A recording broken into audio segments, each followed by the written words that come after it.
नमस्कार, मैं हूं आपके साथ मोनिका गुप्ता और आप देख रहे हैं मेरा गांव मेरा देश। बुलेटिन की शुरुआत करेंगे खास खबरों के साथ।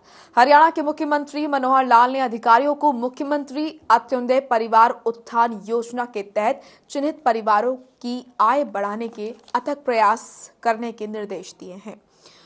आपको बता दें कि सीएम ने वीडियो कॉन्फ्रेंसिंग के जरिए प्रशासनिक सचिवों और जिला उपायुक्तों के साथ मुख्यमंत्री अंत्योदय परिवार उत्थान योजना की समीक्षा बैठक की। साथ ही उन्होंने लाभार्थियों को सरकारी योजनाओं के बारे में विस्तार से अवगत करवाने के भी निर्देश दिए हैं, ताकि चिन्हित परिवारों तक इन योजनाओं का ज्यादा से ज्यादा लाभ पहुंच सके।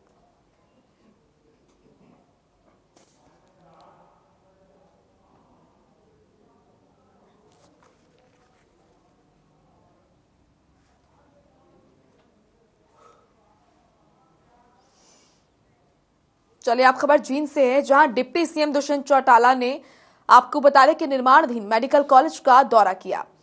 वहीं इस दौरान उन्होंने तमाम कार्य जो है उनको देखा और आपको बता दें कि डिप्टी सीएम ने कॉलेज निर्माण कार्यों का जायजा लेते हुए निर्धारित समय में ये काम पूरा होने की उम्मीद भी जताई है। साथ ही डिप्टी सीएम ने कहा कि अगले साल जुलाई अगस्त तक पहले चरण का काम पूरा हो जाएगा। आपको बता दें कि मेडिकल कॉलेज बनने से जींद के साथ साथ आसपास के जिलों के लोगों को भी बेहतर स्वास्थ्य सुविधाएं मिलेंगी।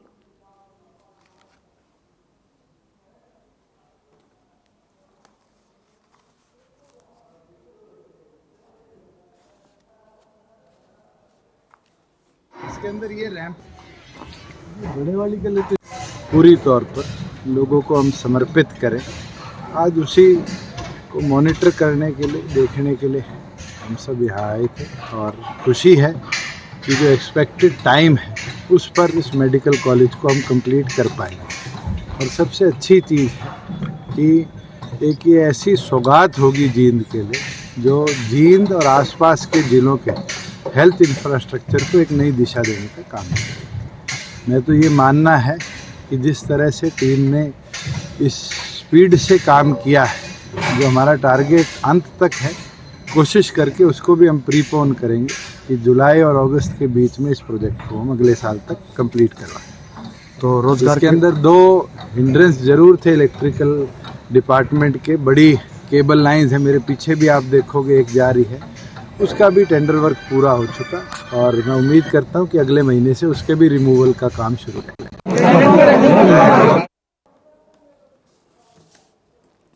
तो डिप्टी सीएम दुष्यंत चौटाला ने निर्माणाधीन मेडिकल कॉलेज का दौरा किया। ये तस्वीरें आपको दिखा रहे हैं उस दौरान की। डिप्टी सीएम ने कॉलेज निर्माण कार्यों का जायजा लेते हुए निर्धारित समय में ये काम पूरा होने की उम्मीद भी जताई है और जो कार्य हो रहे हैं उनसे संतुष्ट नजर आए। साथ ही डिप्टी सीएम ने कहा कि अगले साल जुलाई अगस्त तक पहले चरण का काम पूरा हो जाएगा। वहीं जींद के जुलाना में किराना स्टोर के मालिक पर बदमाशों ने चाकू से हमला कर दिया। ये पूरी वारदात सीसीटीवी कैमरे में कैद हो गई। आपको बता दें कि थाना प्रभारी ने बताया कि दुकानदार द्वारा शिकायत दी गई थी, जिसमें उसने बताया कि वो अपनी दुकान को बंद कर रहा था। उसी समय दो युवक बाइक पर सवार होकर आए और उनमें से एक युवक ने बैग छीनने की कोशिश की और विरोध करने पर चाकू से हमला किया। पुलिस ने इस मामले पर कार्रवाई करते हुए दुकानदार की शिकायत पर दोनों अज्ञात बाइक सवार युवकों के खिलाफ मामला दर्ज कर मामले की जांच शुरू कर दी है। एक अमित नाम का लड़का है जो किराना स्टोर की उसकी बाजार में दुकान थी। शाम के समय वो दुकान बंद करके जब जाने लगा था तो दो मोटरसाइकिल सवार लड़के आए थे और उसका बैग छीनने की कोशिश की थी, जिस दौरान उस पर चाकू से हमला भी किया गया। तो इस संबंध में दरखास्त प्राप्त हुई थी और उसमें अभियोग अंकित किया गया है और आगे की कार्रवाई की जा रही है। तो ये तस्वीरें आप देख रहे हैं सीसीटीवी कैमरे में। ये पूरी वारदात कैद हुई जब दुकानदार से लूट का प्रयास किया गया और दुकानदार ने जब इसका विरोध किया तो उस पर चाकू से हमला किया गया। आपको बता दें कि इस घटना में दुकानदार घायल बताया जा रहा है। फिलहाल पुलिस इस मामले की जांच कर रही है।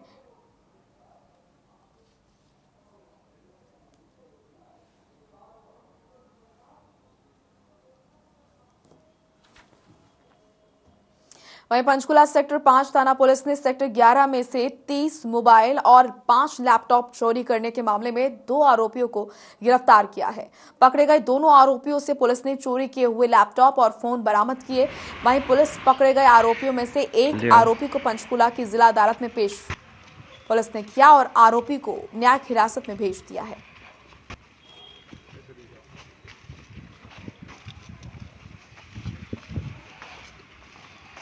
ये ऐसा था, सेक्टर 11 के अंदर है SCO 47, जिसमें 30-31 की रात को चोरी हो गई थी, जिसमें उसके 30 मोबाइल और 5 लैपटॉप थे, वो चोरी हो गए थे। जो हमने अपनी छानबीन के दौरान और काफ़ी इन्वेस्टिगेशन के बाद उसमें दोनों आरोपी हमने पकड़ लिए हैं।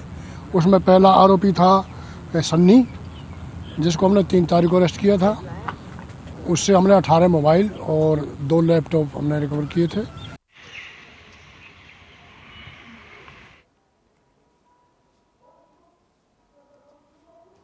वहीं बारड़ा के शहीद जवान प्रदीप कुमार का अंतिम संस्कार उनके पैतृक गांव यहां पर डूरीवाला किशनपुरा में पूरे सम्मान के साथ किया गया। सेना की टुकड़ी ने 6 राउंड फायर दागकर जवान को अंतिम सलामी दी। शहीद प्रवीण कुमार सेना की सिग्नल रेजिमेंट में बतौर हवलदार के पद पर तैनात थे।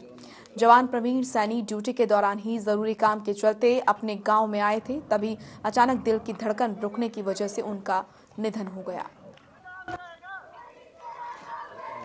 ये तस्वीरें हवलदार प्रवीण कुमार हमारी 22 सिग्नल रेजिमेंट का एक बहुत ही ईमानदार और काम करने वाला स्पोर्टमैन, हर क्षेत्र में आगे फौज के काम में भी, गांव के समाज के काम में भी एक बहुत ही अच्छा जवान था, जिसकी अचानक और दुखद मृत्यु हमें बहुत गहरा आघात है। और जो लांस हवलदार प्रवीण ने सेना में रहते हुए काम किया, बहुत ही सराहनीय काम किया। गाँव के लोगों से भी पता चला कि उसने गाँव के अंदर भी बहुत ही सारा सामाजिक काम किया। तो आगे उसके भगवान उसके बच्चों को, परिवार को सांत्वना दी। 5 भाई हैं, इसके 2 बच्चे हैं, एक बेटा एक बेटी, और बड़ा ही होनहार लड़का था, मेरा भतीजा लगता है। हमने एक बहुत महान बच्चे को खो दिया, जिसकी ताउम्र इसकी कमी खिलती रहेगी।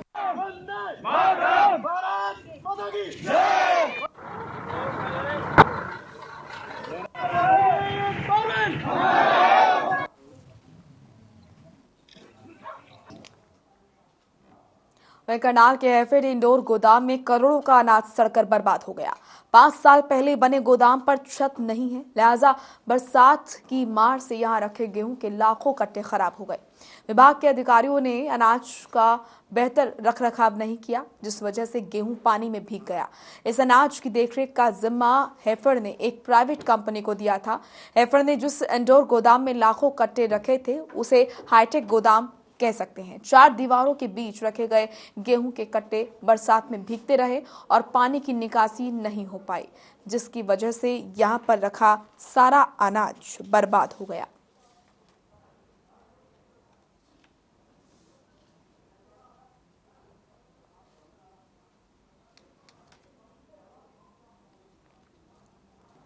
तो करनाल के हैफेड इंडोर गोदाम की ये तस्वीरें आप देख रहे हैं, जहां पर करोड़ों का अनाज सड़कर बर्बाद हो गया है। 5 साल पहले बने गोदाम पर छत नहीं है, लिहाजा बरसात की मार से यहां रखे गेहूं के लाखों कट्टे खराब हो गए हैं। विभाग के अधिकारियों ने अनाज का बेहतर रखरखाव नहीं किया, जिस वजह से गेहूं पानी में भीग गया। इस अनाज की देखरेख का जिम्मा हैफेड ने एक प्राइवेट कंपनी को दिया था। हैफेड ने जिस इंडोर गोदाम में लाखों कट्टे रखे थे, उसे हाईटेक गोदाम कह सकते हैं।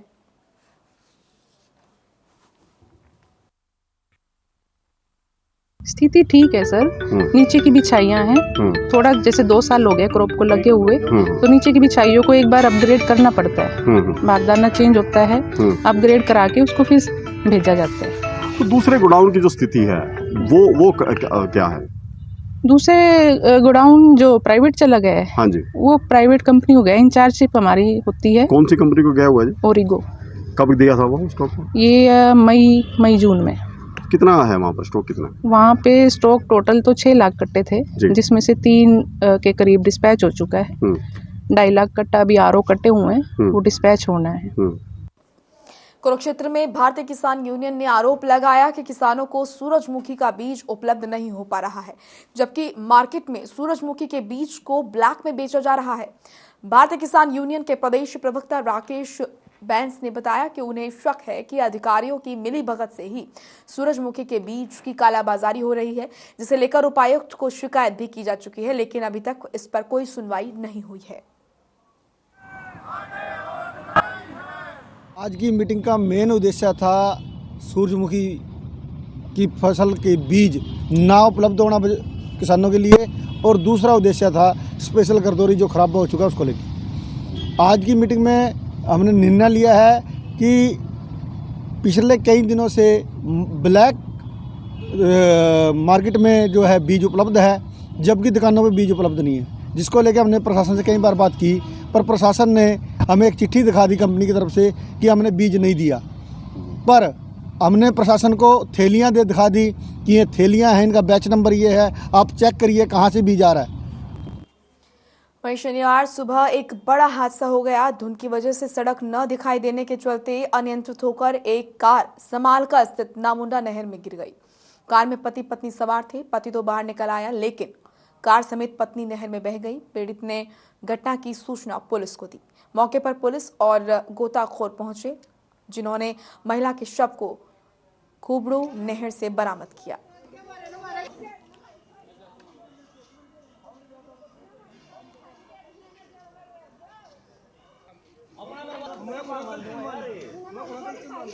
नाम बता।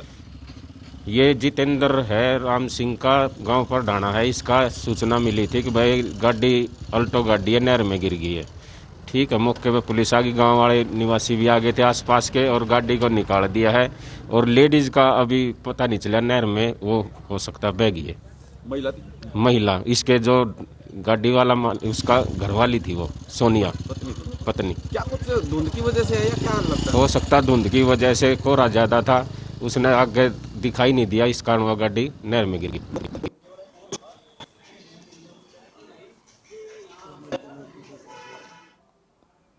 चलिए अब खबर झज्जर से है, जहां राजकीय वरिष्ठ माध्यमिक विद्यालय मुंडाहेड़ा में डीसी श्यामलाल पूनिया अचानक निरीक्षण करने पहुंचे। आपको बता दें कि स्कूली विद्यार्थियों के साथ इंटरैक्टिव सेशन में डीसी ने बच्चों से सामान्य ज्ञान और कई विषयों से संबंधित सवाल पूछे, साथ ही स्कूल के माहौल के संबंध में भी जानकारी ली। वहीं डीसी ने कहा कि देश का भविष्य स्कूलों से निकलता है और स्कूलों में शिक्षा पर विशेष फोकस रहना चाहिए।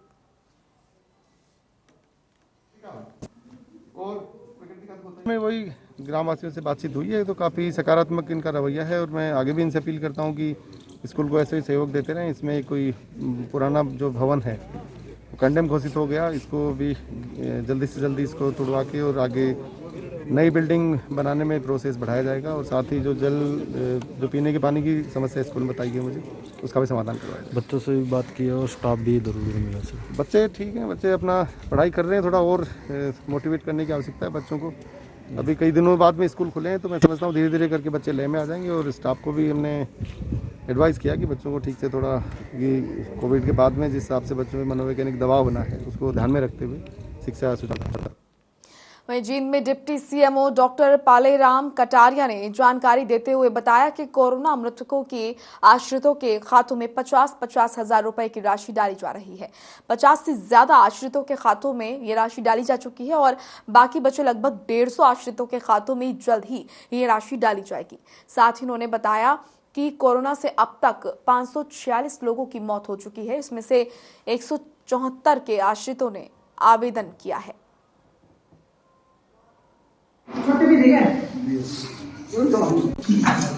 देखिए, जो 2020 की वो थी वेव थी, उसमें 87 लोग एक्सपायर हुए थे और अब कुल मिला के जो है 536 हो गए थे। 8 के करीब अभी इस साल हुए हैं। तो हमारे पास से 250 के आवेदन ऑनलाइन पोर्टल पे आए थे। उनमें से हमने जो है 193 को अप्रूव कर दिया था और तकरीबन 40 के करीब अभी ऐसे थे जिनमें छोटे मोटे ऑब्जेक्शन हैं। चलिए आप खबर यमुनानगर से है, जहां बेमौसम बारिश से फसलों को भारी नुकसान हुआ है। आपको बता दें कि सरसों और गेहूं के इस बेमौसमी वर्षा से काफी नुकसान हुआ है इन फसलों को। साथ ही जमीन के अंदर और बाहर लगने वाली सब्जियों को भी लगातार हुई बारिश से काफी नुकसान पहुंचा। वहीं हरियाणा कृषि विभाग के deputy director doctor JS Saini का कहना है कि पिछले दिनों हुई बारिश से 28,000 एकड़ क्षेत्र में फसलों को नुकसान हुआ था। अभी 2 दिन में यमुनानगर जिले में 36 मिलीमीटर वर्ग यहां पर वर्षा रिकॉर्ड की गई है।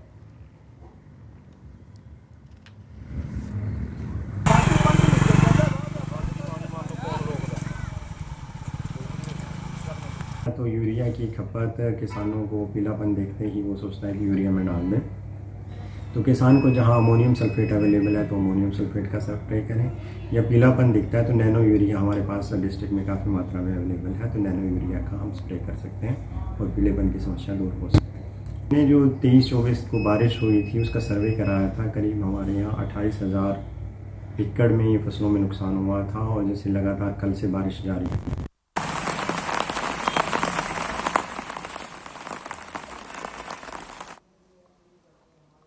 वहीं पलवल में एक नंबर पर चल रही 3 आइसर कैंटर गाड़ियों को CM फ्लाइंग की टीम ने काबू कर लिया है।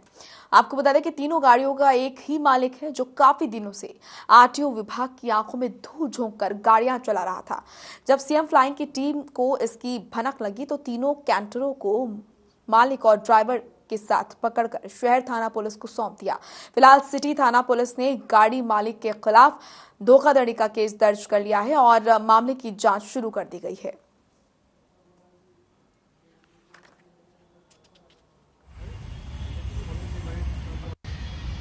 ऐसा है, गुप्त सूचना के आधार पर हमें मालूम हुआ कि महेंद्र सिंह गांव चांट का रहने वाला है, जो कि 3 गाड़ियों पर एक ही नंबर से तीनों गाड़ियों को चला रहा है। जो आज सुबह इन गाड़ियों को जीट रोड के पास, रसूलपुर रोड के पास जो चमड़ा मार्केट है, चमड़ा, वहाँ पर ये गाड़ियाँ खड़ी हुई थी तीनों, और तीनों को कब्जे में लिया। SHO को हम बुलाया, SHO के हवाले कर दी तीनों गाड़ी। तो इसमें किसी की गिरफ्तारी भी की है? अभी गिरफ्तारी नहीं की है इसमें। सर जी, टैक्स ज़्यादा बढ़ रहे थे, टैक्स नहीं भरे जा रहे गाड़ी के, ठीक है जी। टैक्स के मामले में मुझे ये चलानी पड़ रही थी, क्योंकि लॉकडाउन के बाद काम मिलने रहा था जी, इसलिए मुझे ये आइडिया किसने दिया आपको? आइडिया जी कुछ नहीं, किसी ने दे दीजिए, अपने आप ही बना दिया आइडिया। असल गाड़ी कौन सी है? असल गाड़ी 6689 है मेरी, उसी की नंबर प्लेट दूसरी गाड़ी लगा दी मैंने। गाड़ी मेरी 3 अपनी गाड़ी। उन 2 गाड़ियों के नंबर क्या क्या है? एक का नाम है HR 7331 है जी, एक HR 73 है जी।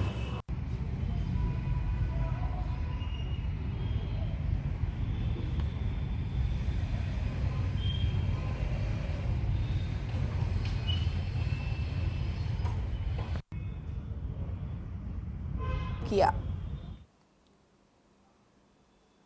तीनों गाड़ियों का एक ही मालिक है, जो काफी दिनों से RTO विभाग की आंखों में धूल झोंक कर गाड़ियां चला रहा था। जब CM फ्लाइंग की टीम को इसकी भनक लगी तो तीनों कैंटरों को मालिक और ड्राइवर के साथ पकड़कर शहर थाना पुलिस को सौंप दिया गया। फिलहाल सिटी थाना पुलिस ने गाड़ी मालिक के खिलाफ धोखाधड़ी का केस दर्ज कर लिया है और इस मामले की जांच शुरू कर दी है।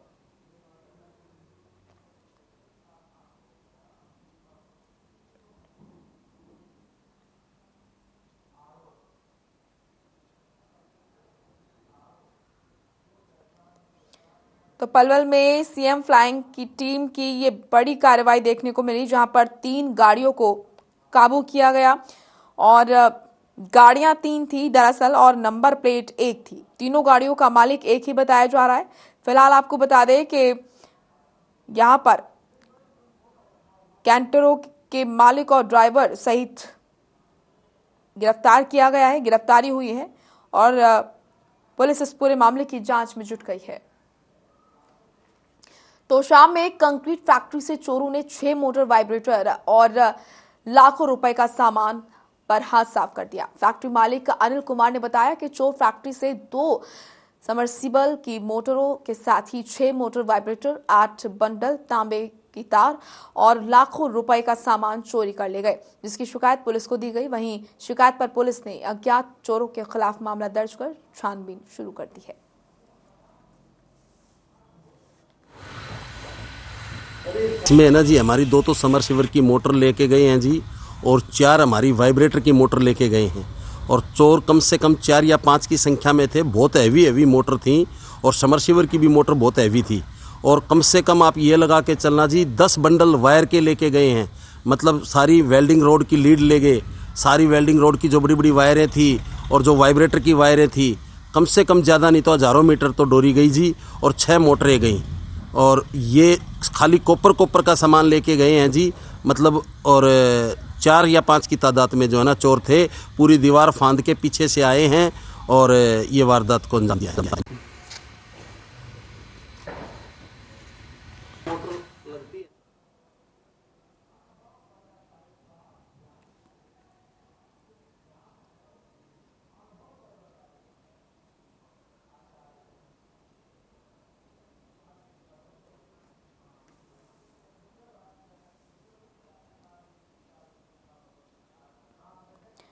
तो शाम से है ये मामला, जहां पर एक कंक्रीट की फैक्ट्री से चोरों ने 6 मोटर वाइब्रेटर के साथ ही लाखों रुपए का सामान यहां से चुरा लिया। फैक्ट्री मालिक अनिल कुमार ने बताया कि चोर फैक्ट्री से 2 समरसीबल की मोटरों के साथ ही 6 मोटर वाइब्रेटर, 8 बंडल तांबे की तार और इसी के साथ ही बहुत सारा सामान लेकर फरार हो गए। वहीं सोनीपत में एसबीआई बैंक में चोरों ने चोरी करने का प्रयास किया। आपको बता दें कि बैंक में चोरी का प्रयास करने की सीसीटीवी फुटेज सामने आई है, जिसमें पहले बैंक में मौजूद सीसीटीवी कैमरों के तार काटने का प्रयास किया है, लेकिन बावजूद इसके चोर चोरी करने में कामयाब नहीं हो पाए। सुबह बैंक कर्मचारी जब बैंक में पहुंचे तो उन्होंने बैंक का शटर उखड़ा हुआ पाया और उसके बाद बैंक कर्मचारियों ने कंप्यूटरों के तार भी कटे हुए उनको मिले। फिलहाल इस मामले में 2 टीमों का गठन कर दिया गया है और उम्मीद है कि आरोपियों को जल्द ही गिरफ्तार कर लिया जाएगा। ये आज 112 डायल 112 से सूचना मिली थी। इंडस्ट्रियल एरिया कुंडली में एसबीआई का बैंक है, उसका शटर टूटा हुआ है। तो जिस पर फौरी कार्रवाई करते हुए एससी दीपक वो मौके पे आए और मैं भी मौके पे आया हूँ। मैं देखा कि यहाँ पे शटर जो उखड़ा हुआ है और अंदर की फुटेज वगैरह अभी चेक करने लग रहे हैं। 3 बच्चे हैं जो मास्क लगा के आए हुए हैं। चलिए फिलहाल इस बुलेटिन में इतना ही। आप देखते रहिए हर खबर। नमस्कार।